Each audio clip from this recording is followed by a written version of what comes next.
దేవుని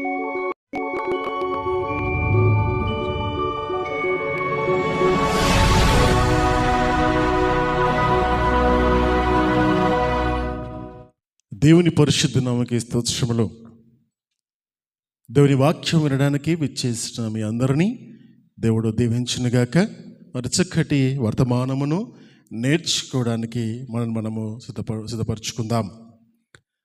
ఈరోజు వాక్య ధ్యానము నిమిత్తము మరి రోమీయులకు రాసిన పత్రికలోని 5వ అధ్యాయంలో కొంత భాగమును మనం ఈరోజు ధ్యానాంశం ఉంచుకుంటాం. గడిచిన కొన్ని రోజులుగా, కొన్ని వారాలుగా మరి సహోదరుల కూడికలో ఈ విషయాన్ని బట్టి మరి ధారాళంగా మరి నేర్చుకుంటూ ప్రతి అంశాన్ని ధ్యానిస్తున్నాం. మరి సంఘానికి కూడా మరి ఈ అవకాశం ఇవ్వాలని ఆశపడి మరి తీసుకున్న ఈ సమయాన్ని మరి దేవుడు నడిపిస్తాడని నమ్ముచున్నాం.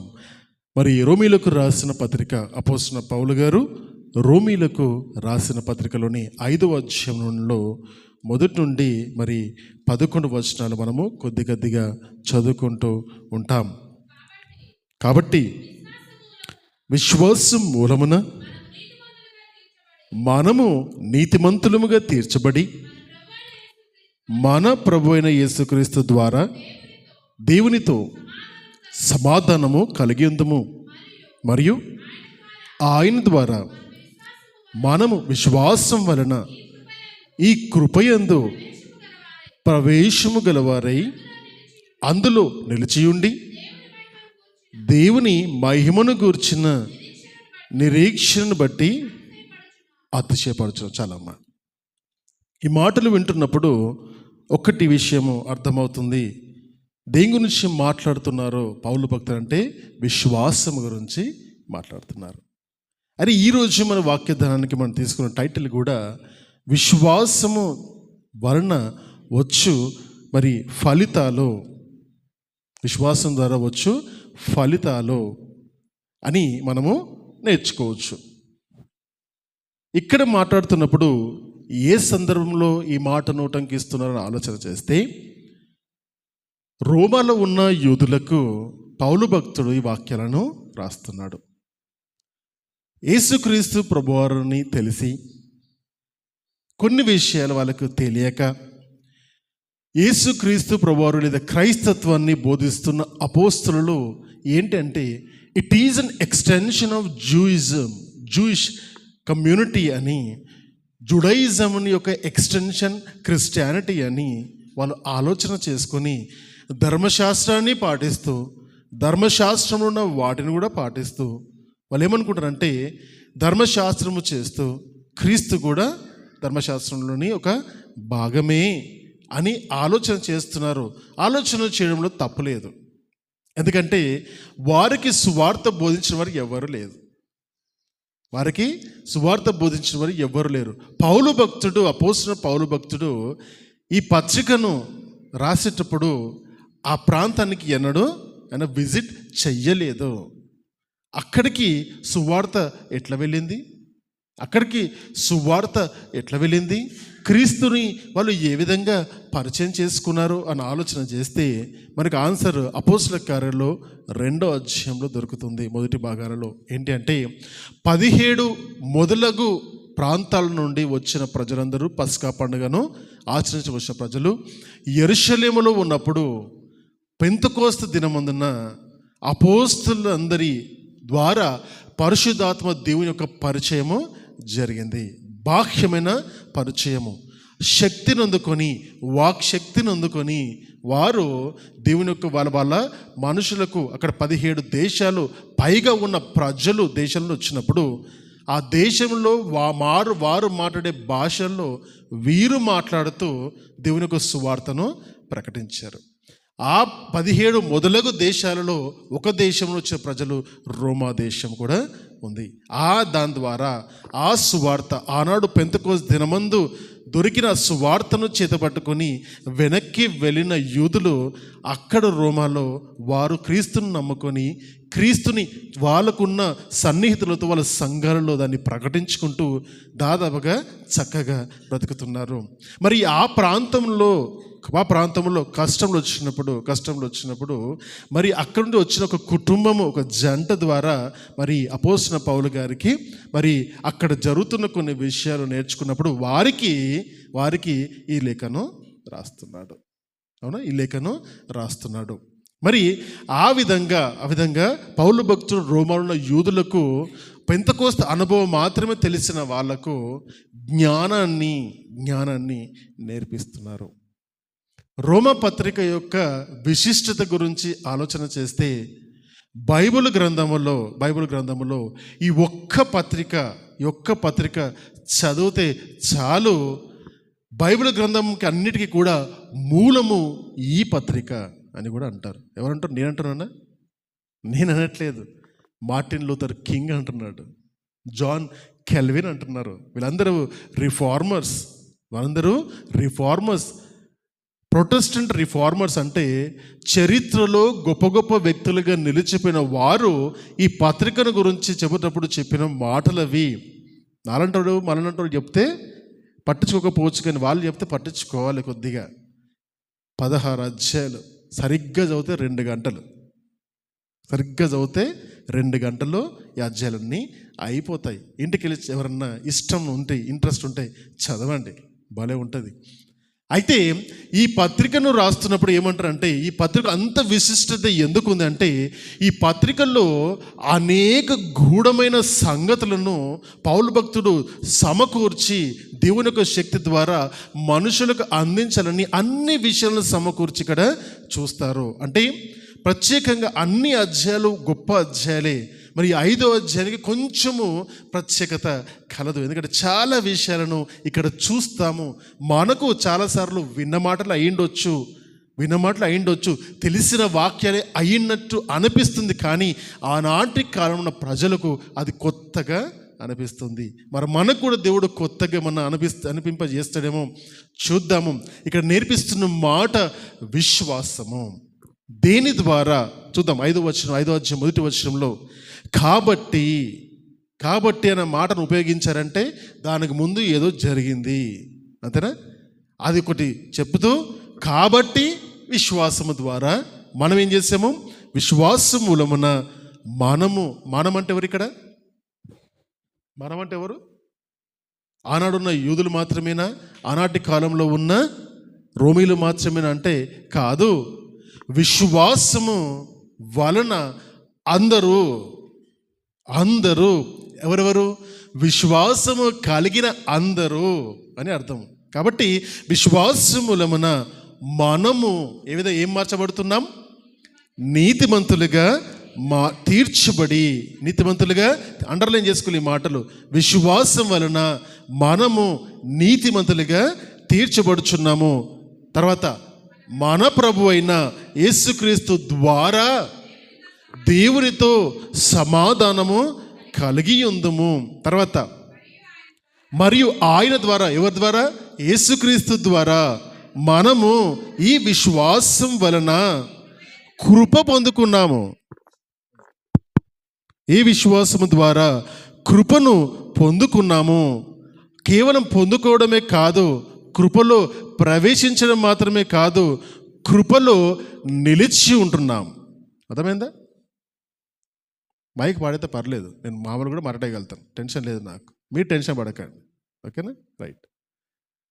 అయితే విశ్వాసం వలన ఏం పొందుకున్నామంటే కొన్ని విషయాలు కనబడతాయి. మొదటిది కనపడేది అంటే నీతిమంతులుగా తీర్చబడతాం, అండర్లైన్ చేసుకోవాలి.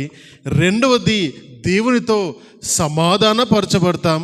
రెండవది విశ్వాసం మూలమున ఏమి దొరుకుతుందంటే కృప దొరికింది, అండర్లైన్ చేసుకోవాలి. మూడవది విశ్వాసం వలన దేవుని యొక్క మహిమ, చదువుతున్నామా?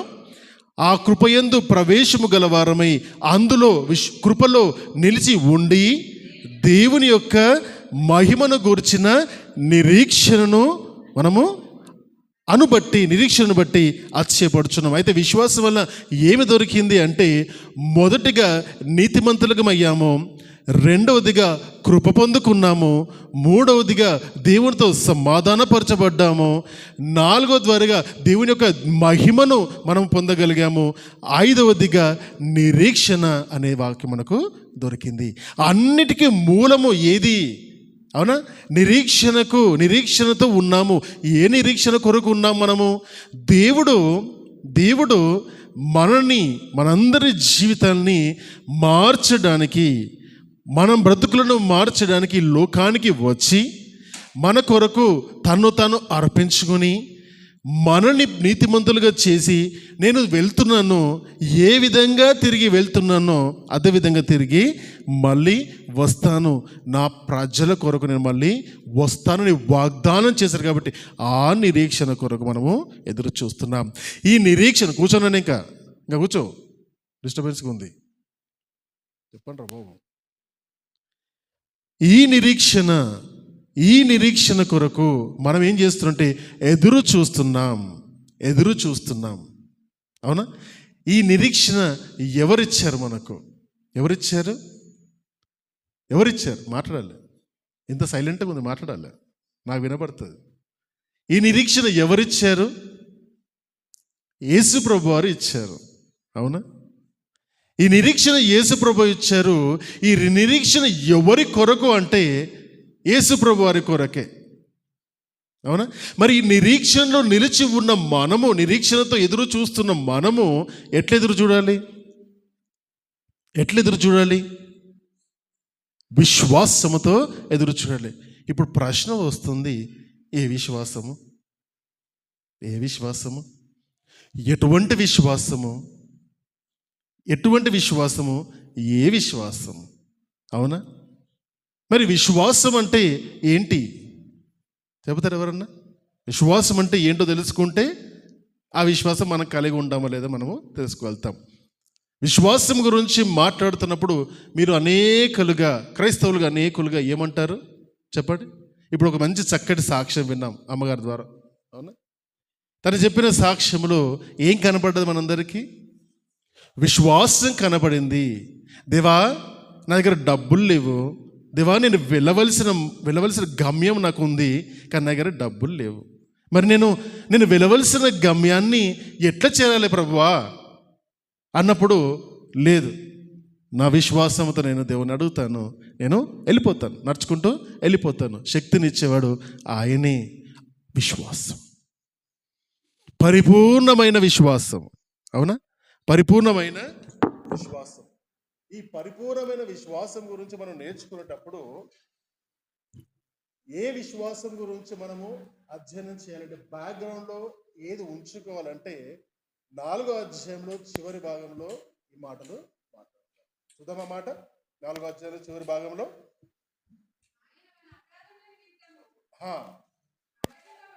ఆయన మన అపరాధము నిమిత్తము అప్పగింపబడి మనము నీతిమంతులుగా తీర్చబడ్డకై లేపబడెను. చూద్దాము ఈ మాట చూద్దాము. తర్వాత ఇంకొంచెం పైకి వెళ్దాం. ఇంకొంచెం పైకి వెళ్దాం. 16 వచనం. ఈ హేతువు చేతను ఆ వాగ్దానమును యావత్ సంతతికి అనగా ధర్మశాస్త్రము గల వారికి మాత్రము కాక అబ్రహాముకు ఉన్నట్టి విశ్వాసము గలవారికి కూడా దృఢముగా కావాలని కృప అనుసరించినదై ఉండునట్లు అది విశ్వాస మూలమైనదాయను. తర్వాత తాను అంటే ఇక్కడ ఎవరు? తాను అంటే ఎవరంటే అబ్రహాము గురించి మాట్లాడుతారు. తాను విశ్వసించిన దేవుని ఎదుట అనగా మృతులను సజీవులుగా చేయవాడును, లేని వాటిని ఉన్నట్టుగానే పిలుచువాడనైనా దేవుని ఎదుట అతడు మనకు అందరికీ తండ్రి అయి ఉన్నాడు అని చెబుతాడు. ఎవరు మనకు మూలం ఇక్కడ? విశ్వాసం గురించి మాట్లాడేటప్పుడు అబ్రహాము గురించి మూలం ఇక్కడ చెప్తున్నాడు. అబ్రహాము కలిగిన ఆ విశ్వాసము ఈరోజు మనకు కలిగి ఉంటే మనము నీతిమంతులుగా తీర్చబడతాం. అబ్రహాము కలిగిన ఆ విశ్వాసము ఏ విశ్వాసము? ఎవరిపైన విశ్వాసము? ఎటువంటి విశ్వాసము అన్నదాన్ని మనము అధ్యయనం చేయాలి. చేసేటప్పుడు అది చేసేటప్పుడు అబ్రహాము ఏ విశ్వాసం గురించి మాట్లాడుతున్నారు ఇక్కడ? అబ్రహాము ఏ విశ్వాసమును కనపరిచి ఉన్నారని ఆలోచన చేస్తే, అబ్రహాము దేవుని వెతికాడు. వెతికిన విశ్వాసం అది. అన్య దేశంలో పుట్టి, అన్యుల మధ్యలో, అన్య ఆచారాల మధ్యలో, విగ్రహారాధనలో ఉన్నవాడై, విగ్రహాలను తయారు చేసే వృత్తిలో ఉన్నవాడై ఉండి, విగ్రహములు పడిపోయినప్పుడు, పగలబడిపోయినప్పుడు, అరే ఈ విగ్రహాలన్నీ దేవుడు అనుకున్నానే, మరి విగ్రహాల్లో దేవుడు లేడా అని ఆలోచన చేసుకొని తాను నిజమైన దేవుడు ఎవరు అని ఎదురు చూశాడు. ఎదురు చూసిన విశ్వాసము అబ్రహాముది. ఎదురు చూశాడు. ఎవరి కొరకు ఎదురు చూశాడంటే, జీవము గల దేవుడు ఎవరు, ఈ సృష్టికర్త ఎవరు, ఈ సృష్టిని చేసిన వారు ఎవరు, అది శక్తియా, అది స్త్రీయా, అది పురుషుడా, అది ఆత్మన, ఏంటది అని అని ఎదురు చూశాడు. ఎదురు చూసిన విశ్వాసమైనది కనుగొన్నాడా అంటే ఆయన ఎదురు చూపుకు సమాధానము దొరికింది.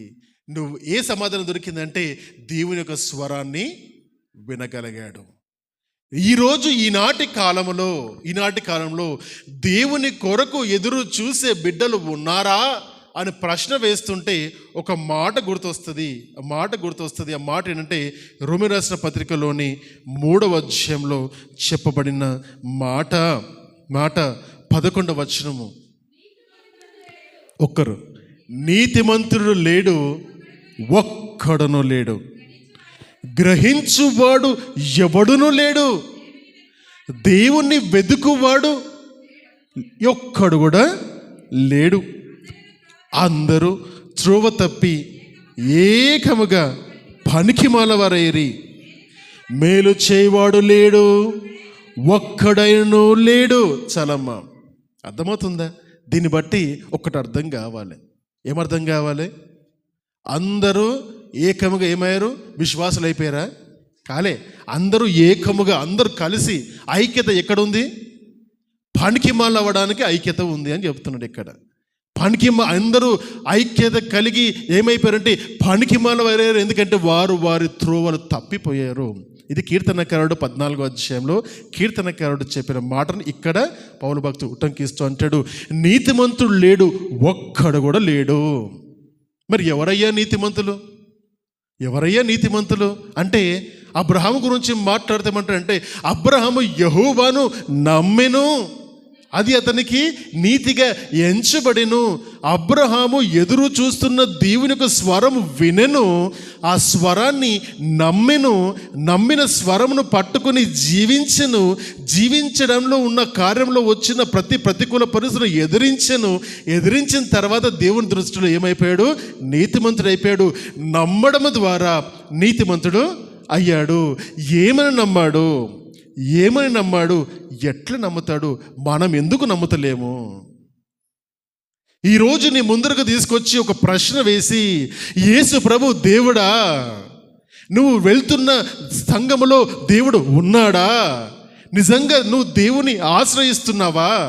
యేసు ప్రభు దేవుడని ఎక్కడన్నా చెప్పాడా అని ఏమంటారు? అవును, కరెక్ట్ క్వశ్చన్ అడిగిన నువ్వు, భలే చెప్పావు, ఈయన దేవుడు కాదా అని వెనక్కి వచ్చి మరి నాలో దగ్గరికి వచ్చి, పాస్టర్ గారు మరి దేవుడు కాదంట కదా అంట. నేనైతే ఏం ప్రశ్న వేస్తానంటే, నువ్వేమనుకుంటున్నావు కావాల్సింది అది. ఎవరో ఏమో అనుకుంటున్నాను కాదు, దేవుడు నీకు ఏమై ఉన్నాడని నువ్వనుకుంటున్నావు, అది ఇంపార్టెంట్ ఇక్కడ. లోకమంతా కేకలు వేసిన, గగ్గోలు పెట్టుకున్నా ఏం ఫరక్ పడదు, నువ్వేమనుకుంటున్నావు అన్నది చాలా ఇంపార్టెంట్.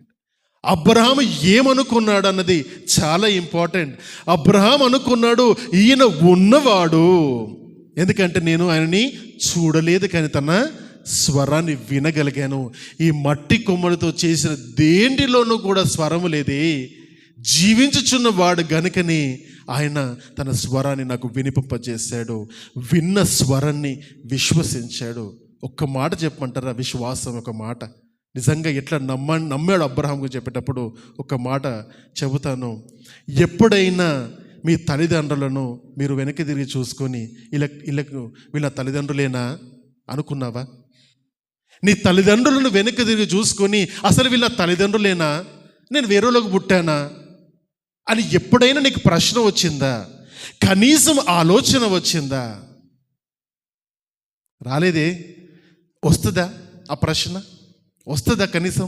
కనీసం అది కలలో అయినా ఆలోచించగలిగారా? మరి గుడ్డిగా ఎవరో నువ్వు పుట్టినప్పుడు బిడ్డా నేను నీ తండ్రిని, బిడ్డా నేను నీ తల్లిని అని బిడ్డలకు చెప్పినప్పుడు బిడ్డలు గుడ్డిగా తల్లిదండ్రులను తమ తల్లిదండ్రులుగా నమ్మినప్పుడు దేవుడు నేను నీ దేవుడను అని చెబుతున్నాడే, ఎందుకు నమ్ముతలేవు? మరి ఎందుకు ప్రశ్నిస్తున్నావు? సృష్టికర్తైన వాడను నేను అని తను చెబుతున్నప్పుడు ఎందుకు ప్రశ్నిస్తున్నావు? ఎందుకు అనుమానపడుతున్నావు? నేను సృష్టించిన వాడను నేను, సమస్తములో ఉన్న వాడను నేను, సమస్త జీవరాశులను జీవింపజేసిన వాడను నేను ఉన్నవాడను అను వాడను నేనే, నా పేరేంటో అని ప్రజలు అడిగితే ఏం చెప్పమంటావు దేవా అంటే, నా పేరా నాకు పేరు లేదు. ఎందుకు పేరు లేదంటే నాకు పేరు అవసరం లేదు. మనందరికి పేర్లు ఎందుకు అవసరము?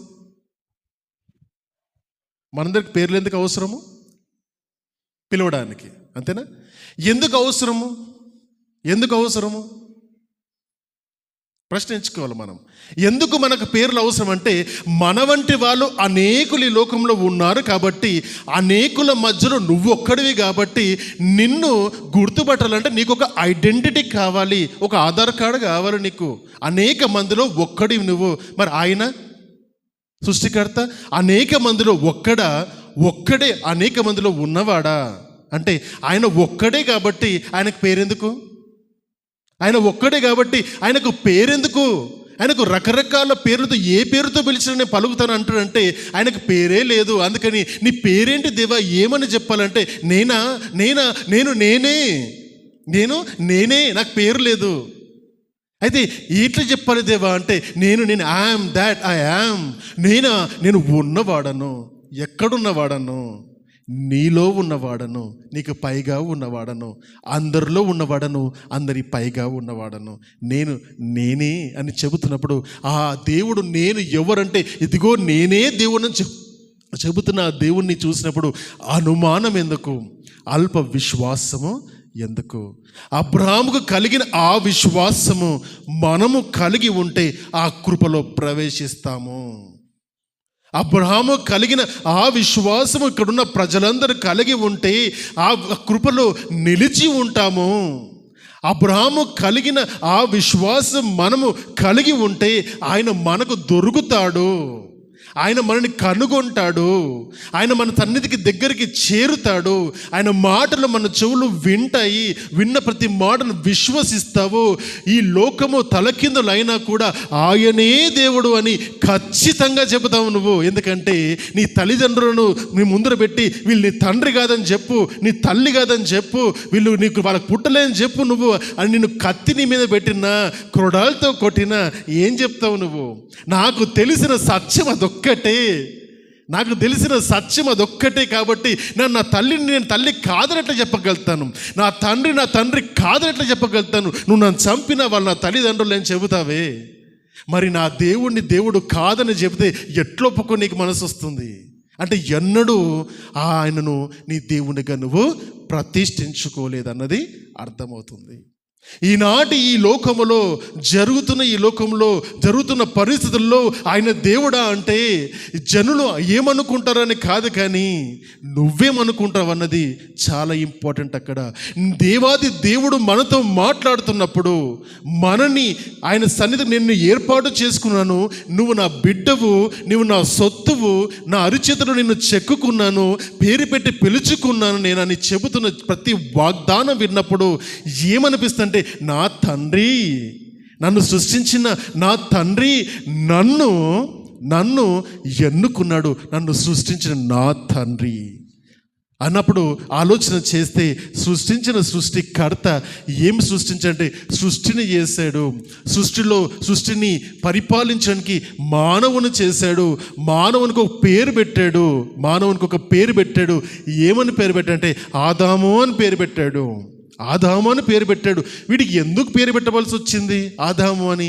ఆ ఆదాము అన్న పేరుకు అర్థం ఏమై ఉంటుంది అని ఆలోచన చేస్తే, ఆదాము అన్న పేరుకు ఆదిమ గ్రంథాలలో చెప్పబడిన మాట దేవుని రక్త మాంసములతో ఉన్న దేవుని స్వరూపం అనే మాటకు అర్థం వచ్చే పేరు ఆదాము. దేవుడు తన స్వరూపమందు నరును చేసుకొనెను అన్న మాట అనేక మార్లు విన్నామే. ఆ మాట విన్నప్పుడు నేర్చుకోవాల్సిన ఇంకొక జ్ఞానం ఏంటంటే, మొదటి వ్యక్తికి ఇచ్చిన పేరు దేవుని స్వరూపంలో ఉన్న రక్త మాంసములతో కలిగిన వ్యక్తి. అంటే శరీరము రక్తముతో దేవుని స్వరూపము కలిగి ఉన్నవాడు. దేవుని స్వరూపము ఏ విధంగా కలిగి ఉన్నవాడు అని ఆలోచన చేస్తే, ఆయన పరమాత్ముడిగా ఉండి జీవం గల వాడిగా ఉండి తన జీవమును మన నాసిక రంధ్రములలో ఆయన ఊదినప్పుడు మనమేమయ్యాము? జీవ ఆత్మలమయ్యాము. ఇప్పుడు మనలో తన స్వరూపం ఉందంటే ఏ స్వరూపంలో ఆయన ఉన్నాడు మనలో అంటే ఆత్మస్వరూపంలో ఉన్నాడు. అందుకని దేవుడు ఆత్మ గనక ఆయన ఆరాధించువారు ఆత్మతోనూ సత్యముతోనూ ఆరాధించవలని అంటాడు.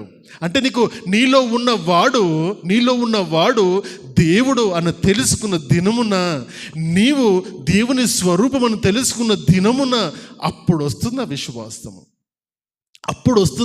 ఆ విశ్వాసం. అబ్రహాముకు అర్థమైన విశ్వాసం అది. అబ్రహాము పొందుకున్న విశ్వాసం అది. ఆ విశ్వాసము మనకుంటే ఆయన స్వతంత్రించుకున్న ఆ రక్షణను మనము కూడా స్వతంత్రించుకుంటామని చాలా చక్కగా విశ్వాసం గురించి చెబుతున్నాడు. ఈరోజు మనం వేసుకోవాల్సిన ప్రశ్న, ఆ విశ్వాసము నీకుందా? అబ్రాహాము కలిగిన విశ్వాసం అని గొప్పగా మాట్లాడుకుంటామే.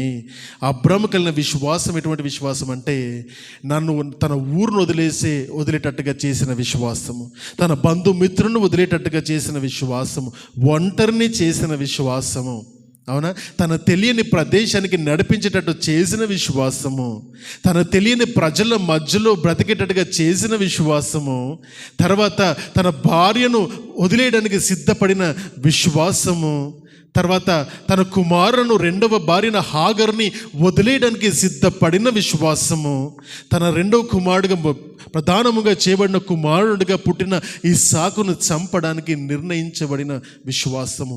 అన్నిట్లో ఒకటి మాత్రం చాలా కామన్గా కనబడుతుంది. అదేంటంటే ఆయన దేవుని నమ్మాడు. ఇహలోక బంధకాలని వదిలేయడానికి కూడా సిద్ధపడ్డాడు. ఎందుకంటే ఆయనకు అర్థమైంది, ఈ దేవుడే ఇచ్చాడు, దేవుడే తీసుకుంటాడు అని నమ్మగలిగాడు. My dear friends, I'm telling you, నా భర్తకి ఇష్టం లేదండి నా దేవుని నమ్ముకోవడము, నా భార్యకి ఇష్టం లేదండి నేను నమ్ముకోవడము, నా పిల్లలకి ఇష్టం లేదండి దేవుని నమ్ముకోవడం. My dear friends, I'm telling you, తల్లి చెప్పిన మాటలు గొప్ప సత్యము.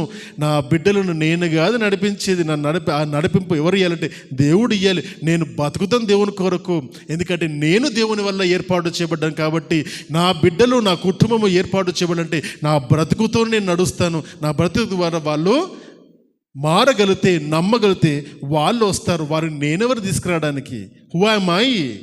నేనెవరిని తీసుకురావడానికి? దేవుని సువార్త సున్నాదం వినిపింపజేయడం మట్టుకే నా పని అన్నట్టుగా చక్కటి మాటను చెప్పి ఉన్నారు. చూద్దాము కొన్ని లేఖన భాగాల్లో చూద్దాము ఏం జరుగుతుంది, దేవుడు తాను మనుషులకు ఎందుకు కనబరుచుకోలేకపోతున్నాడో. యెషయా గ్రంథము 59వ అధ్యాయం 1వ వచనము.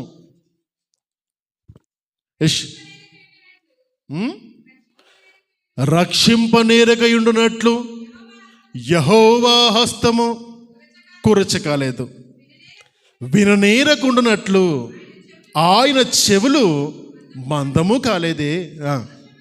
మీ దోషములు మీకును మీ దేవునికిని అడ్డగోడగా ఉన్నాయి. చాలమ్మా, చదవండి. మీ పాపములు ఆయన ముఖమును మీకు మరుగుపరచను. చాలమ్మా. ఏం జరుగుతుంది ఇక్కడ? ఆలోచన చేశారా? ఏం జరుగుతుంది?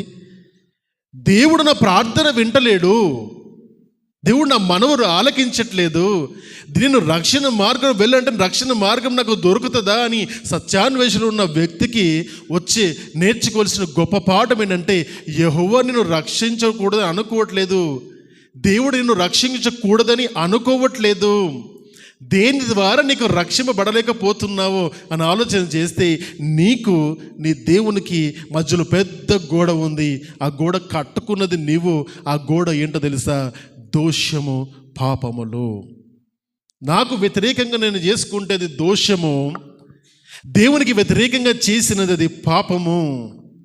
ఆ విధంగా మన పాపములు దేవుడు మనల్ని చూడకుండా తన ముఖాన్ని దాచిపెట్టుకున్నట్టుగా చేస్తున్నట్టే మన పాపములతో, మన పాప శరీరములతో దేవుని చూసి తన మహిమను చూసే అనుభవము ఎవ్వరికి దొరకట్లేదు. ఎందుకు దొరకట్లేదు అంటే నీ పాపముల వల్ల దేవుడు నిన్ను రక్షించలేకపోతున్నాడు.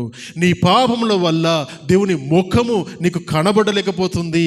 నీ పాపముల ద్వారా నీకు దేవునికి మధ్యలో గొప్ప అడ్డుగోడ నిలబడింది. మరి నీ పాపములు ఎట్లా తొలగించుకుంటావు? ఏ విధంగా తొలగించుకుంటావు? మనకు సామర్థ్యం ఉందా అని ఆలోచన చేస్తే ఎఫెసీయులకు రాసిన పత్రికలోని 2వ అధ్యాయము, ఎఫెసీయులకు రాసిన పత్రికలోని 2వ అధ్యాయం మొదటి వచనం చూద్దాం.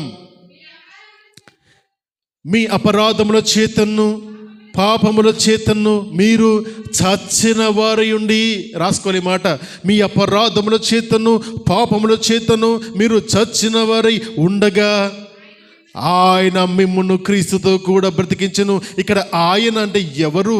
యెహోవా. ఇక్కడ ఆయన అంటే ఎవరు? యెహోవా. రక్షింపనేరకున్నట్లు యెహోవా హస్తము కురచగాలేదే అంటున్నప్పుడు, రక్షించాలని ఆశ పుట్టి ఈ మానవులు దరిద్రులు ఎన్నటికీ మారని తెలిసి తన కుమారుని లోకానికి, తన క్రీస్తుని పంపించి తనంటాడు, మీ అపరాధముల నిమిత్తము తన కుమారుని మరణమాయని, మన పాపల నిమిత్తము తన కుమారుడు మరణమాయని, మన కొరకు మన వలన ఆయన మరణమై మనల్ని ఏం చేస్తాడంటే మనల్ని బ్రతికించాడు. ఏ విధంగా బ్రతికించాడంటే, మీ పాపముల వలన మీరు చచ్చిన వారై ఉండగా అంటున్నాడు. ఆ తోటలో ఉన్న ఆ చెట్టు ఫలమును మీరు దినమున మీరు నిశ్చయముగా చచ్చెదరు. అర్థమవుతుందా? ఆ తోటలోని మంచి చెడులను ఫలమిచ్చు చెట్టు ఫలమును మీరు దినమున మీరు నిశ్చయముగా చచ్చెదరు. చావలేదే. ఏం చచ్చిపోయింది అంటే రిలేషన్షిప్ చచ్చిపోయింది. ఆ మాటను నిలబెడుతూ రోమీ రాసిన పత్రికలోని 5వ అధ్యాయం మొదటి వచనంలో, కాబట్టి విశ్వాసం మూలమున మనము దేవునితో సమాధానపరచబడ్డాము. అంటే ఎక్కడో ఈ సమాధానము తెగిపోయింది, ఎక్కడో ఈ బంధము తెగిపోయిన ఆ బంధాన్ని పునర్నిర్మాణము చేస్తున్నాడు యేసు ప్రభువారు. Bridge between the sinners and the God. ఈ సిలువను చూస్తున్నప్పుడు ఆయన నిటారుగా తన శరీరాన్ని వేస్తున్నప్పుడు ఒక చెయ్యి లోకంని పట్టుకొని, ఒక చెయ్యి దేవుని హస్తాన్ని పట్టుకొని తన రక్తము చింతు, తన రక్తం ద్వారా మనుషులను, పాపులను దేవుణ్ణి ఒక్కటి చేస్తున్నాడు. అదే సమాధాన సువార్త. తెగిపోయిన బంధము మరణము. మనిషి పాపము చేసి మరణాన్ని తెచ్చుకున్నాడు. లేకపోతే దేవునికి మరణం అన్న కాన్సెప్ట్ లేదే. మనుషులను దేవుడు సృష్టించినప్పుడు చంపాలని ఆలోచన లేదే. మీరు ఫలించి అభివృద్ధి పొంది ఈ లోకమంతా నిండించమని చెప్పిన దేవుడు మనుషులు ఎందుకు మరణం వైపు నడిపించాడంటే, ఆ మరణానికి కారణము నీ పాపము. ఆ మరణానికి కారణం మన పాపము. కేవలం మన పాపమైనా ఆది తల్లిదండ్రుల పాపమా అంటే కేవలం ఆది తల్లిదండ్రుల పాపము కాదు, కానీ మన పాపములే. ఆది తల్లిదండ్రులు చేసిన పాపముకు కనీసం 1000 సంవత్సరాలు బతికారు. 6వ అధ్యాయంకి వచ్చేసరికి 120 సంవత్సరాలకు వచ్చింది. ఇన్ని సంవత్సరాలు గడిచేసరికి మన దగ్గరకు వచ్చేసరికి మన పాపాలే చేసుకుంటూ పోతున్నాం. కాబట్టి ఇది 50కు 60కి కుదించింది. అవునా? ఇంకా పాపాలు పెరుగుతుంటే 30 సంవత్సరాలకు వస్తుంది, ఇంకా పాపాలు పెరుగుతుంటే 20 సంవత్సరాలకు వస్తుంది, ఇంకా పాపాలు పెరుగుతుంటే 5 సంవత్సరాలు కూడా వస్తుంది. అర్థమవుతుందా?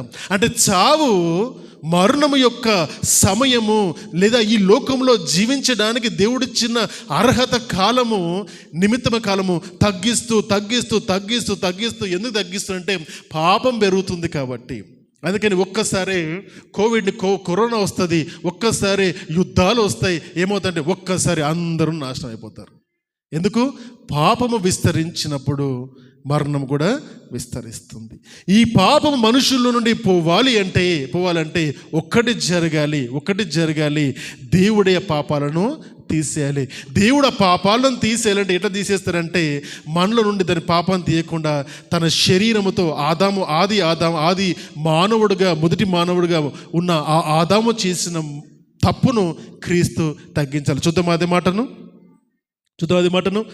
5వ అధ్యాయం 12వ వచనము. ఇట్లుండగా ఒక మనుష్యుని ద్వారా పాపం ద్వారా మరణమును లోకములో ఎలాగూ ప్రవేశించును, అలాగునని మనుషులందరూ పాపము చేసినందున మరణమును అందరికీ సంప్రాప్తి ఆయను. అర్థమైంది? ఇప్పుడు ఎవరు పాపం చేశారు? ఇప్పుడు ఆది మానవుడు పాపం చేయబట్టి మరణం ఈ లోకంలోకి ఇంట్రడ్యూస్ అయింది. కానీ లోకమందరము చేస్తున్న పాపంలో బట్టి ఏమొచ్చిందంటే మరణము పెరుగుతుంది. నువ్వు మరణిస్తున్నావు అంటే దేనివల్ల మరణిస్తున్నావు? పాపం ద్వారా మరణిస్తున్నావు. అప్పుడు అనొచ్చు, నాకంటే వాడు ఇంకా పాపి కదా, నేను కొంచెం మంచోని కదా, నాకంటే ఇంకా పాపి కదా అనుకుంటే దేవుడట చూడడు. అందరిని తక్కెళ్ళు వేసేసి నీతిమంతులు ఎంతమంది, పాపలు ఎంతమంది చూస్తాడు. అర్థమైందా? చూసినప్పుడు ఆ తక్కేడులో పాపలు ఎక్కువనే ఉంటారు. దాంట్లో నీ వంతు ఎంత కనపడుతుంది? 100 మంది పాపల మధ్యలో ఒక్క నీతిమంతుడు ఎంత కనపడతాడు? అర్థమైందా? నిన్ను రక్షిస్తాడు, కానీ అందరితో పాటే లోకాన్ని చూపిస్తాడు. చాలా సందర్భాలు జరుగుతుంది. ఒక్కడు చేసిన తప్పుకు జనాంగానికే, కుటుంబానికే మనము శిక్షలు విధిస్తారు. అర్థమవుతుంది ఈ మాట? అర్థమవుతుందా?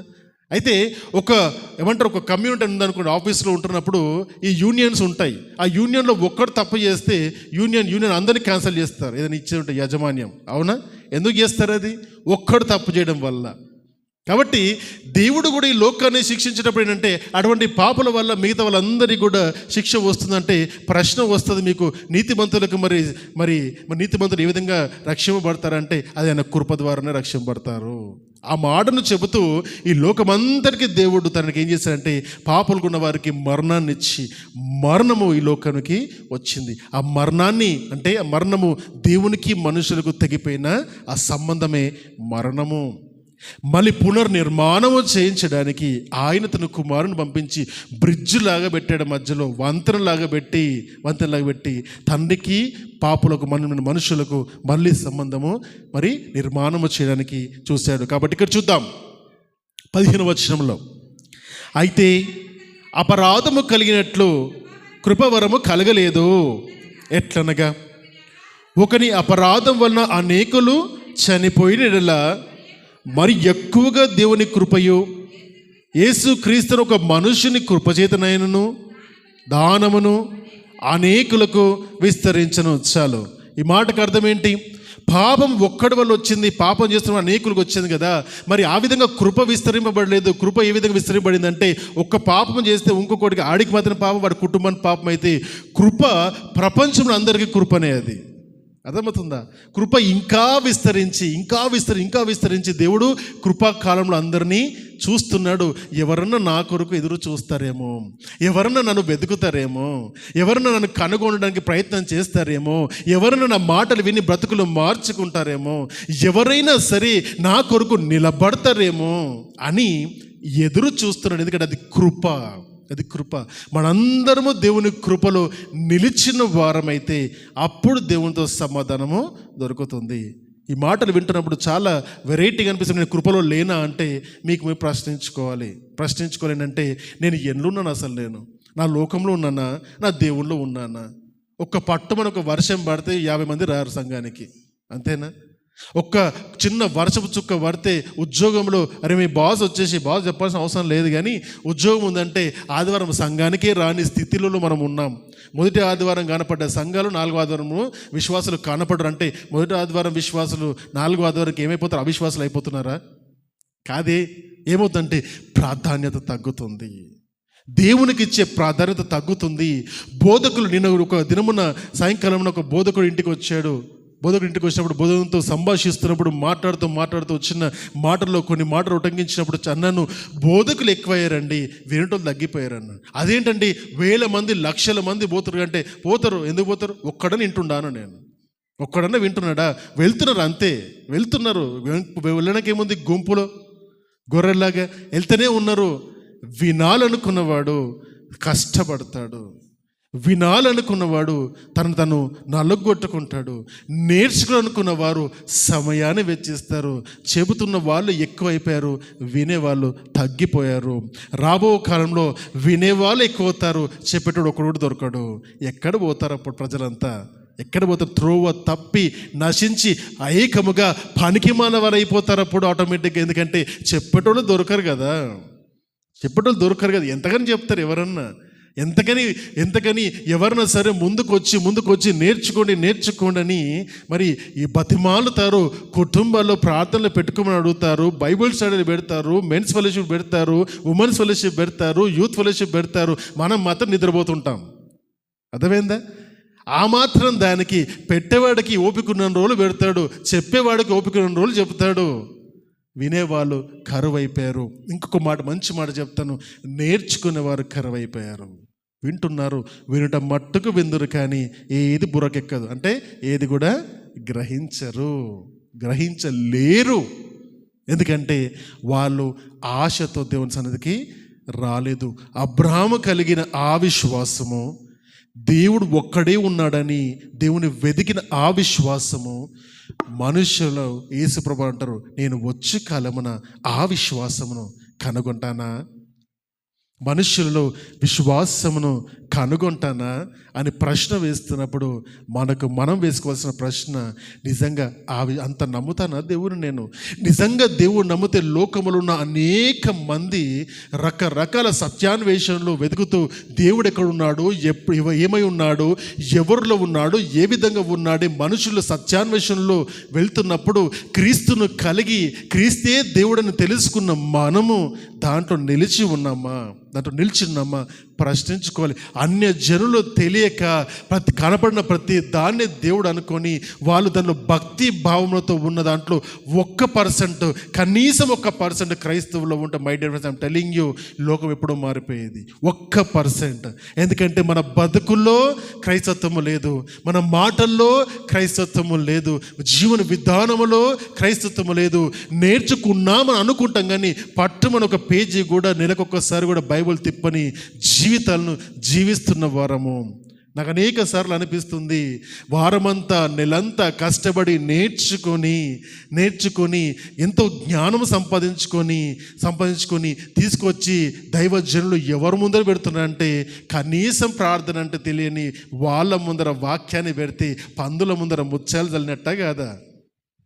పనికి రాని వ్యక్తుల ముందర దేవుని యొక్క ఫలవంతమైన వాక్యం చెబితే ఏమర్థమవుతుంది? Think about that. చెప్పేవాళ్ళు ఇప్పుడు కరువు లేరు, కానీ నేర్చుకున్న వారు కరువయ్యారు. నేర్చుకున్న దాన్ని బలంగా పట్టుకున్న వారు కరువయ్యారు. పట్టుకొని నిదానించి దాని ప్రకారం బ్రతికే వారు కరువైపోయారు. జీవన కాలములో, జీవన క్రమములో ఉద్యోగాలు చేస్తూ జీవితం అంతా కేవలం ఉద్యోగము, సంపాదన, ప్రమోషన్లు, ఖర్చులు, ఇల్లు, బంగ్లాలు అనుకొని జీవితకాలం అంతా వీటికే పెడితే 50 సంవత్సరాలు వచ్చి వెనక్కి తిరిగి చూసుకుంటే ఏం బతికేవరా? లోకం మీద పశువులు బతికాయి, లోకం మీద మనుషులు బతికారు. ఎవడికి పనికొచ్చావు నువ్వు? అర్థమవుతుందా? దేవుని వెతికే మనుషులు లేరని దేవుడు చెబుతున్నాడంటే, దేవుని వెతుకుతూ ఆనాడున్న దేవుని నమ్మిన బిడ్డలు వాళ్ళ జీవనాన్ని కొనసాగించలేదా? హానోకు 300-600 సంవత్సరాలు దేవునితో నడిచినప్పుడు కుటుంబాన్ని వదిలేశాడా? అబ్రహాము దేవుని విశ్వసించినప్పుడు తన కుటుంబ బాధ్యతలను తను చేర్చుకోలేదా? దావీదు భక్తుడు దేవునికి అనుసంధానంగా ఉన్నప్పుడు, హృదయానుసరుడుగా మారినప్పుడు తన రాజ్యాన్ని, తన కుటుంబాన్ని వదిలిపెట్టాడా? లేదే. దేవునికి మొదటి ప్రాధాన్యత ఇచ్చాడు. యోబు దేవునికి ప్రతి దినము ప్రతిష్టార్పణలు బలులు ఇస్తున్నప్పుడు తన కుటుంబం చేసిన పాపల నిమిత్తము దేవునికి ప్రతిష్టార్పణలో ఇచ్చి బలులు ఇచ్చినప్పుడు కూడా తన కుటుంబాన్ని వదిలిపెట్టలేదే, తన బాధ్యతలు వదిలిపెట్టలేదే, తన వ్యాపారాలు వదిలిపెట్టలేదే. కానీ ఆనాడున్న భక్తులు దేవునికి మొదటి ప్రాధాన్యత ఇచ్చారు. దాంతో పాటు వాళ్ళ కుటుంబాలకు కావలసిన సేకరణ చేయవలసిన వారు సదుపాయాలను కూడా సమకూర్చుకున్నారు. They had time. వాళ్ళ దగ్గర సమయం ఉండే మొదట దేవునికి ప్రాధాన్యత ఇచ్చారు కాబట్టి వాళ్ళు ఉన్నతంగా బతికారు. ఈరోజు వారి గురించి మాట్లాడుకుంటున్నాం. మన భావి తరాలకు, వచ్చే తరాలకు నీ గురించి చెప్పాలంటే ఏముంది, నీ గురించి మాట్లాడుకోవాలంటే ఏముంది? సాక్షి జీవితం ఉందా? జ్ఞానోపదేశం ఉందా? నీ పిల్లలకు, నీ మనవళ్ళకు, నీ మనవరాళ్లకు చెప్పుకోవడానికి, భవిష్యత్తులో వచ్చే ప్రజలకు చెప్పడానికి నీ దగ్గర ఏముంది? ఏం నేర్పిస్తావు? అర్థమవుతుందా? జీవన చక్రంలో పడి ఇదే జీవితం అనుకుని మనుషులు నశించిపోతున్నప్పుడు నన్ను వెతుకువాడు ఎవడు లేడే అని ఆయన తన సమయాన్ని ఆలస్యం చేసుకుంటూ వస్తున్నాడు. కొంతమంది మారుతారేమో అని తాను డిలే చేసుకుంటూ తన రాకడను, తన ఉగ్రతను తప్పించుకోవడానికి అనేక మంది రావాలని ఎదురు చూస్తున్నాడు. My dear friends, I'm telling you, బ్రతుకుతున్నాము. ఎందుకు బతుకుతున్నావు ఆలోచించు. విశ్వాసం ద్వారా నీతిమంతులుగా తీర్చబడుతున్నాము. నీతిమంతులు దేవుని రాజ్యాన్ని స్వతంత్రించుకుంటారు. ఎందుకంటే పరిశుద్ధులు, నీతిమంతులు మాత్రం పరలోక రాజ్యాన్ని వెళ్తారు. ఎందుకంటే పరిశుద్ధుని దేవునితో సమాధాన పరచబడేవారు వారు మాత్రమే. ఇంకా నాకు సమయం లేదు, నేను బిజీగా ఉన్నానంటే బీ బిజీ, నాశనంగా. టెన్షన్ లేదు. సువార్త గురించి మాట్లాడుతున్నప్పుడు మంచి మాట, నేను చెప్పిన మాట కాదు, దేవుడు చెప్పిన మాట వినిపిస్తాను మీకు. నన్ను యోహాను భక్తుడు రాసిన సువార్తలో 3వ అధ్యాయంలో 16వ వచనం చూడండి. దేవుడు లోకాన్ని ఎంతో ప్రేమించెను కాగా అంటే కండిషన్ స్టార్ట్ అయింది. What is that condition? కాగా తన అద్వితీయ కుమారుని యందు విశ్వాసం ఉంచిన వాడు, ఈ మాట అండర్లైన్ చేసుకోవాలి, నశింపక నిత్య జీవము పొందవలనని ఆయనను అనుగ్రహించెను. ఏమని అనుగ్రహించాడు? మీరందరూ, మనమందరము నిత్య జీవులకు వెళ్ళాలని ఆయన ఆశపడి లోకాన్ని ప్రేమించి తన అద్వితీయ కుమారుని పంపించి మనమెవ్వరము కూడా ఏమవద్దని, నశించిపోకూడదని విశ్వాసం ఉంచమని చెబుతున్నాడు. విశ్వాసం ఉంచకపోతే నశించిపోతామా లేదా? ఇదే కదా సువార్త. మరి సువార్త, శుభవార్త ప్రజలకు మనం బోధిస్తున్నది దేవుని నమ్ము అని మతాన్ని రుద్దడానికి కాదు. నమ్మితే బతుకుతావురా, నమ్మకపోతే సస్తావని చెప్తున్నాం అక్కడ. అది చెప్తున్నాం. అది సువార్త. అదే సువార్త. ఇంకా వేరే సువార్త ఎన్ని రకాలుగా సుగంధ ద్రవ్యాలు కలిపి నువ్వు చెప్పినా ఇదే సువార్త. నమ్ముతావా క్రీస్తుని, రక్షకుడిని నమ్ముతావా, రక్షింపబడతాం, లేకపోతే నశించిపోతావు అన్నది సువార్త. నమ్మితే ఎంత, నువ్వు నమ్మకపోతే ఎంత? దేవుడు మరుగై లేడే, దేవుడు వ్యర్థమై లేడే, దేవుడు సమస్తము చూస్తున్న వాడే. మనము నమ్మితే మనం కొరకు నమ్ముతున్నాం, మనము రక్షింపబడడానికి నమ్ముతున్నాం. అంతేగాని దేవునికి ఏదో గొప్పతనం చేయడానికి నమ్ముతలేము, జనాలను పోగేసుకోవడానికి నమ్ముతలేము. ఒకడు అంటాడు బైబిల్ గ్రంథము భూత పుస్తకం అంటాడు. ఆలోచన చేస్తే నవ్వొచ్చింది. భూత పుస్తకాలు చదివి పాపము పెద్ద బూతులు ఎదగడం అలవాటు అయిపోయింది జనాలకు. అర్థమైందా? మంచిని చూడలేని కన్నులు, దృష్టి కోణము, మనుషుల యొక్క దృష్టి కోణం ఎప్పుడైతే మారుతుందో ఈ గ్రంథము మనస్సులను మారుస్తుంది. ప్రేమ తత్వాన్ని బోధించింది, క్షమించడం నేర్పించింది, రక్షింపబడతావని జ్ఞాన మార్గాన్ని నేర్పించిన గ్రంథము ఈ గ్రంథము చదివి నరహంతకులు మనస్సును మార్చుకున్నారు. నరమాంస భక్షకులు బ్రతుకులను మార్చుకున్నారు. పాపులు పరిశుద్ధులుగా మారారు. వ్యభిచారాన్ని వదిలేశారు. లోభత్వాన్ని వదిలేశారు. దొంగతనాన్ని వదిలిపెట్టారు. ప్రేమించలేని వారు ప్రేమను పొందుకున్నారు. దేవుని వెతకడం ఏంటో తెలియని వారు దేవుని వెతికేటట్టుగా చేసి ఉన్నారు. చదువు బతుకు మారుతుంది. చదవకుండా కేవలం వింటాను, మేమందరం స్పీచ్లు ఇస్తున్నాము, ఏదో వినసొంపుగా పాటలు వింటున్నాము అని అనుకుంటాం. My dear friends, I'm telling you చెవులలో నుండి దేవుడు అంటాడు, నువ్వు నేను చెప్పిన మాటలు నీ చెవుల దాకా వెళ్ళకపోతే నువ్వు చేసిన ప్రార్థనలు నా చెవులకు కూడా వినబడవు. నేను రక్షించడానికి నా కుమారుని నీ మధ్యలోకి పంపిస్తే ఆయనను విశ్వసించకపోతే నిన్ను నా నుంచి ఎవడు రక్షిస్తాడు? నేను చెబుతున్న మాటన్నా. చదువుదామా మాట, మనం చదువుదామా మాట. 9వ వచనము, 5వ అధ్యాయం 9వ వచనం, రోమి రాసిన పత్రికలోని, కాబట్టి ఆయన రక్తం వలన ఇప్పుడు నీతిమంతులుగా తీర్చబడి మరింత నిశ్చయముగా దృఢముగా ఆయన ద్వారా, దేవుని ద్వారా ఉగ్రత నుండి రక్షింపబడతాము. అర్థమైందా? అదే మాట చెప్తున్నారు అక్కడ. ఎక్కడి నుండి రక్షింపబడతాం? అందరము దేవుని యొక్క ఉగ్రత నుండి రక్షింపబడతాం. తన కుమారుని పంపించి, లోకాన్ని ఎంతనో ప్రేమించి తన కుమారుని లోకానికి పంపించి, ఇదిగో నా అద్వితీయ కుమారుడు, నేను శరీరధారికి లోకానికి వచ్చి నేను ఎవరో మేమందరికీ కనపరుచుకొని నేను మిమ్మల్ని ప్రేమించిన విధముగా పరలోక రాజ్య సువార్తను మీకు అందింపజేస్తే విశ్వసిస్తావా, నమ్ముతావా? లేదా కేవలం నా పని పాటలో పడి నేను బిజీగా ఉండి sorry lord some other time అని చెప్తావా? దట్ సమ్ అదర్ టైం వచ్చినప్పుడు దేవుడు అంటాడు, ఉగ్రత చూపించే సమయంలో అప్పుడు నువ్వు వేడుకున్నా, నీకు విశ్వాసం చూపించినా అది పనికి రాదు. ఒక్క క్షణములో రెప్ప పాటున కడబూర మృగగానే సజీవులుగా ఉన్న మనము శరీరము మార్చబడి మత్స్యమైన ఈ శరీరము అమర్చతను దాల్చుకొని పరలోక రాజ్యాన్ని చేరాలి. అది రెప్ప పాటన జరిగిపోయే సందర్భము కొరకు మనమందరము అది నిరీక్షణ, ఆ నిరీక్షణ కొరకు మనందరం ఎదురు చూస్తున్నాం. పరలోక రాజ్యం ఎక్కడుందంటే దేవుడు ఉన్న ప్రదేశమే పరలోక రాజ్యము. అది ఎక్కడో లోకాలలో లేదు, అక్కడేవో డ్యాన్సులు జరగవు, అక్కడ దేవుని స్తుతిస్తారు, నిత్యము దేవుని స్తుతిస్తారు. అక్కడ ఈ గొడవలు లేవు, కేవలం అక్కడ శాంతి ఉంది, మహిమ ఉంది, ప్రార్థనలు ఉన్నాయి, పరిశుద్ధత ఉన్నది. అవి కావాలనుకున్నవాడు ప్రతి దినము దాన్ని ఈ లోకంలోనే అనుభవిస్తాడు. ఈ లోకంలో శాంతి సమాధానము నీకు కావాలా? క్రీస్తు దగ్గరికి రా. నీ కష్టాలు తీరలా? క్రీస్తు దగ్గరికి రా. నీ బ్రతుకు మార్చబడలా? క్రీస్తు దగ్గరికి రా. పరలోకము చేరలా? క్రీస్తు దగ్గరికి రా. నమ్ము. ఎట్లా నమ్ముతావు అంటే నీ తల్లిదండ్రులు ఎట్లా నమ్ముతున్నావో ఈ దేవుడు ఆ నిజమైన దేవుడిని ఆ విధంగా నువ్వు నమ్ము దినమున, అప్పుడు రక్షింపబడతావు. అప్పుడు నీకు శాంతి సమాధానము దొరుకుతుంది. ఆ లక్ష్యము చేస్తావా? సమయం నీకు ఇంకా ఉందో లేదో తెలీదు, ఇంకా జాగ్రత్తగా ఇంకా పాపములో ఉంటే మై డియర్ ఫ్రెండ్స్, దేవుడు చెప్పిన బోధ నీకు ఇంకా చెవులకు ఎక్కనట్టున్నది. వింట మట్టుకు విందురు కానీ గ్రహించరని చెప్పిన మాట చక్కగా మనందరి పట్ల మరి అది జరిగినట్టేనా? ఆలోచన చేసుకుందాము. చివరి మాట, 2 మాటలు చదివి నేను ముగిస్తాను.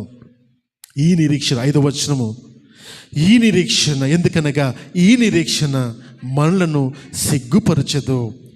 మనకు అనుగ్రహింపబడిన పరిశుద్ధాత్మ ద్వారా దేవుని ప్రేమ మన హృదయములలో కుమ్మరింపబడి ఉన్నది. ఎందుకో తెలుసా? ఎందుకంటే మనం ఇంకా బలహీనులై ఉండగా క్రీస్తు యుక్త కాలమున భక్తిహీనుల కొరకు చనిపోయెను. నీతిమంతుని కొరకు సహితం ఒకడు చనిపోవుట అరుదు. మంచివాని కొరకు ఎవడైనా ఒకవేళ తెగింపవచ్చును. అయితే దేవుడు మన ఎడల తన ప్రేమను, అంటే భక్తిహీనుల కొరకు దేవుడు తన ప్రేమను వెల్లడిపరుచుచున్నాడు. ఎట్లా వెల్లడిపరిచాడంటే, మనం ఇంకను పాపులమై ఉండగానే క్రీస్తు మన కొరకు చనిపోయెను. కాబట్టి ఆయన రక్తం వలన ఇప్పుడు నీతిమంతులుగా తీర్చబడి మరింత నిశ్చయముగా ఆయన ద్వారా దేవుని ఉగ్రత నుండి రక్షింపబడతాము.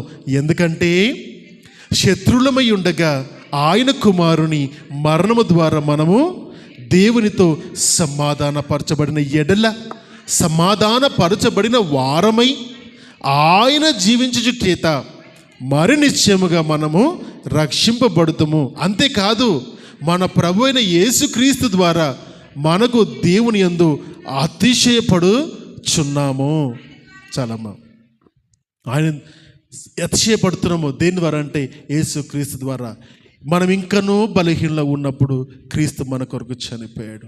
మనం ఇంకనూ పాపులుగా ఉన్నప్పుడు క్రీస్తు మన కొరకు చనిపోయాడు. మనం దేవుని శత్రువులుగా ఉన్నప్పుడు దేవుడు మన కొరకు, ప్రభు మన కొరకు చనిపోయారు. అందుకని క్రీస్తును బట్టి, క్రీస్తు సువార్తను బట్టి అతిశయపడాలి. అతిశయపడవలసిన కారణము క్రీస్తు. ఒక మాట చదువుతాను, గుర్తొస్తుంది. ఇదే రోమీయులకు రాసిన పత్రికలో 1వ అధ్యాయములో 16వ వచనములో, సువార్తను గూర్చి నేను సిగ్గుపడవాడను కాను, ఏలైనగా నమ్ము ప్రతి వానికి, మొదట యూదునికి గ్రీసు దేశస్తునికి కూడా రక్షణ కలుగు చేయుటకు అది దేవుని శక్తి ఉన్నది. సువార్త ఏంటి? సువార్త దేవుని శక్తి. అవునా? దేవుని శక్తిని నువ్వు ప్రకటిస్తున్నావు, సిగ్గుపడతావా? క్రీస్తుని ప్రకటిస్తున్నావు, సిగ్గుపడతావా? నేను మాత్రము సిగ్గుపడనని పౌలు భక్తుడు చెబుతున్నాడు. మేము మాత్రము సిగ్గుపడమని బోధకులుగా చెబుతున్నారు. మరి మీరు సిగ్గుపడతారా? క్రీస్తుని బట్టి మీరు సిగ్గుపడతారా? ప్రభు వారు నేను క్రైస్తవుడని ఉద్యోగాలు చెప్పుకోవడానికి సిగ్గుపడతారా? మీ సర్టిఫికేట్లో క్రైస్తవుడు రాయించుకోవడానికి సిగ్గుపడతారా? మరి దేవుని యొక్క సువార్తను మరి వింటున్నప్పుడు, నువ్వు వినకూడదని చెబుతున్నప్పుడు, నేను చెబుతున్న ప్రజల దగ్గరికి వచ్చినప్పుడు నేను క్రీస్తు వాడని చెప్పడానికి సిగ్గుపడతావా? క్రీస్తు వాడనని నిలబడేవాడే రక్షింపబడతాడు. లేకపోతే వాడు పొట్టు. ఎంత బోధలు విన్నా, ఎన్ని వాక్యాలు చదివినా, ఎంత ప్రార్థనలు చేసినా పొట్టు వల్ల నశించిపోతారు, ఎగిరిపోతారు. వాళ్ళ పునాది క్రీస్తుని బండ పైన వేయబడినది కాకపోతే వాళ్ళు క్రీస్తు ఉండడు. అగ్ని చేత కాల్చబడినప్పుడు అది కాలిపోతుంది. బంగారం వంటి బోధ ద్వారా నువ్వు కట్టబడితే మేలే బంగారంలాగా మారుతావు. వెండి వంటి బోధ వరకు కట్టబడితే వెండిలాగా మెరుస్తావు. విలువగల రాళ్ళ వలె నువ్వు విలువల మెరుస్తావు. అది దేవుడు క్రీస్తు యొక్క పునాది పైన కట్టబడినప్పుడు. మరి కట్టబడ్డావా? దేవుని యొక్క సమాధానము దేవుడు మనకిస్తున్నాడు. దేవుని యొక్క సమాధానము క్రీస్తు తన ద్వారా పాపలమైన మనకు, పరిశుద్ధ దేవునికి మరణము ద్వారా, పాపం ద్వారా వచ్చిన అడ్డుగోడను తొలగించి తన శరీరము, తన రక్తమును ద్వారా వచ్చి ఆయన రక్తం ద్వారా మనకు విమోచన ఇచ్చాడు. ఆదామున మాటకు దేవుని స్వరూపమున్న రక్తము మాంసములు కలిగిన వ్యక్తి అని అర్థమైతే, దేవుని స్వరూపము కలిగిన ఈ కడపటి ఆదాము అదే రక్తముతోను అదే శరీరంతో వచ్చి నేను మీ కొరకు ఇవ్వబడుతున్న నా శరీరం అని, నేను మీ కొరకు ఇవ్వబడుతున్న నా రక్తం అని ఆయన తన శరీరమును తన రక్తమును మన కొరకు చిందించి దేవుని స్వరూపాన్ని మనలో మళ్ళీ పునర్భావము చేయించి మనను దేవుణ్ణి సమాధానపరుచున్నాడు. ఇక్కడ నుండి ఆయన నమ్మిన వారు పాపులు కాదు, క్రీస్తుని ద్వారా నమ్మిన వారు పరిశుద్ధులు, దేవునితో సమాధాన స్థితి కలిగిన వారని క్రీస్తు మరణము మనకు నేర్పించింది. ప్రతి నెల సంస్కారంలో నువ్వు పాల్గొంటున్నప్పుడు దీన్ని ఆలోచన చేసుకొని మనము పాల్గొనాలి. ఆయన శరీరముగా, ఆయన రక్తముగా పాల్గొనే జీవితము, హృదయం మనకు కావాలని కోరుతాం. అటువంటి బ్రతికిన ప్రతి బిడ్డ రక్షింపబడతాడు, మనము రక్షింపబడతాం. అబ్రహాము కలిగిన ఆ విశ్వాసం మనమందరము కలిగి ఉన్నప్పుడు తల్లు ఉంచుదాం, ప్రార్థన చేసుకుందాం.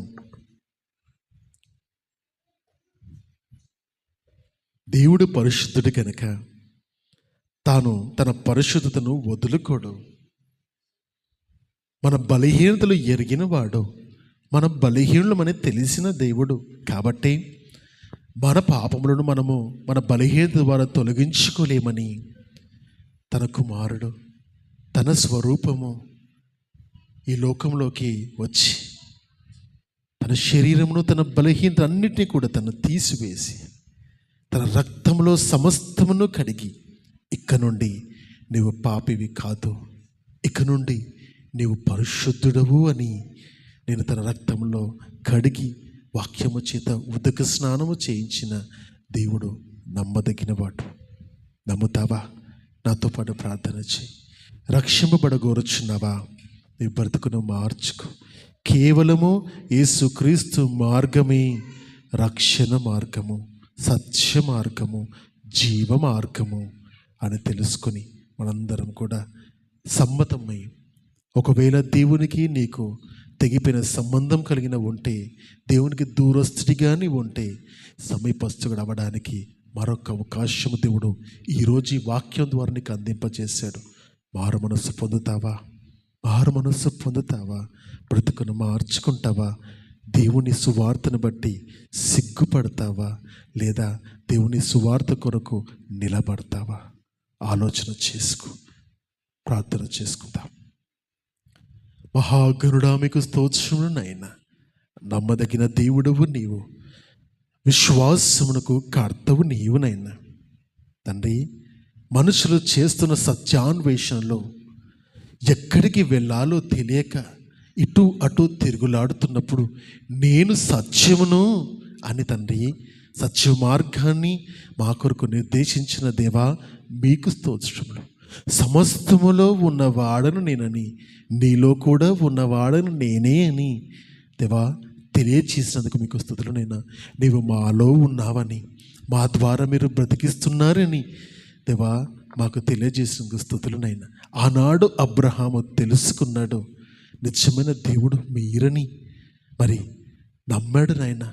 ఎంత భయంకరమైన పరిస్థితులు వచ్చినా మిమ్మల్ని వదిలిపెట్టకుండా నమ్మాడు. మరి ఆ నమ్మకమే ఈనాడు మా బిడ్డలకు కూడా దయచేయమని, మా అందరికీ దయచేయమని అడుగుచున్నాము. విశ్వాసము దేవా, మీరు అంటున్నారు, నా రాబో కాలములో రాకడలో విశ్వాసమును కనుగొంటానా అని అడుగుతున్నప్పుడు, కనుగొంటారని బిడ్డలుగా మేము నిలబడులాగన్నా, నిలిచి ఉండులాగన్నా మమ్మల్ని దయచేయమని, నిలబెట్టుమని, మీ నామును బట్టి అతిశయించు వారిలాగా మేమందరం ఉండలాగన సహాయం దయచేయమనొచ్చు. సమస్తాన్ని మీ చేతికి అప్పచెబుతూ విన్న ప్రతి వాక్యమును బిడ్డలు తమ హృదయాల్లో భద్రపరుచుకొని మీలో ఫలించుటకు సహాయం దయచేయమనొచ్చు. నజరేయుడి పరిశుద్ధుడు యేసు అతి శ్రేష్టమైన నామంలో ఈ ప్రార్థన సమర్పించుకుంటున్నాము తండ్రి. ఆమేన్. ఆమేన్.